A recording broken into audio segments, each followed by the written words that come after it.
C'est d'abord un grand nom éclatant et sonore, Constantinople.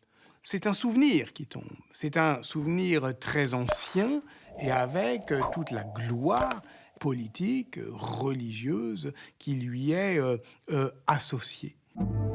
Fondée en 330 sur le site de l'antique Byzance, Constantinople est d'abord la ville de Constantin, la capitale des premiers empereurs romains chrétiens.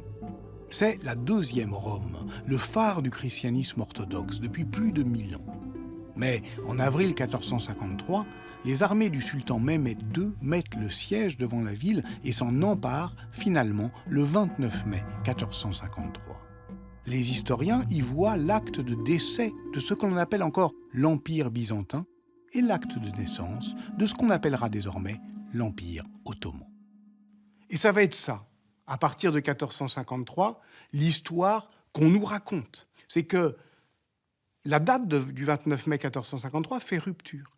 Rupture dans l'ordre du temps. Elle casse en deux la frise chronologique. Avant le Moyen-Âge, après les temps modernes. Pourquoi ? Parce que le Moyen-Âge est au fond la lente agonie de Rome. Et de ce point de vue, 1453, la chute de la seconde Rome et de l'Empire romain d'Orient, fait écho à une autre chute survenue 10 siècles plus tôt, en 476.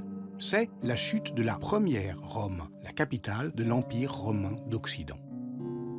Ce que dit l'expression même de chute de Constantinople, c'est qu'on assiste là à la fin annoncée d'un monde. Et tout le monde comprend que, puisqu'on est à un moment charnière, puisqu'on est à un lieu charnière, cette fin du monde, précipite l'avènement d'un nouveau monde. Ce nouveau monde, c'est d'abord celui de l'expansion ottomane. L'empire qui se constitue au XVe siècle durera jusqu'au début du XXe siècle. D'ailleurs, l'Europe se construit à partir de 1453 en réaction à la menace turque. Bloqués par les Ottomans à l'est, les Européens vont très vite tourner leur regard vers l'ouest, c'est-à-dire vers l'Atlantique, et c'est le début de la grande aventure maritime et coloniale vers l'Amérique. Mais puisque ce qui chute en 1453, c'est la seconde Rome, celle qui va relever le drapeau du christianisme en terre d'Orient, Moscou, devient la troisième Rome. Et les tsars de Russie se veulent les héritiers des souverains byzantins.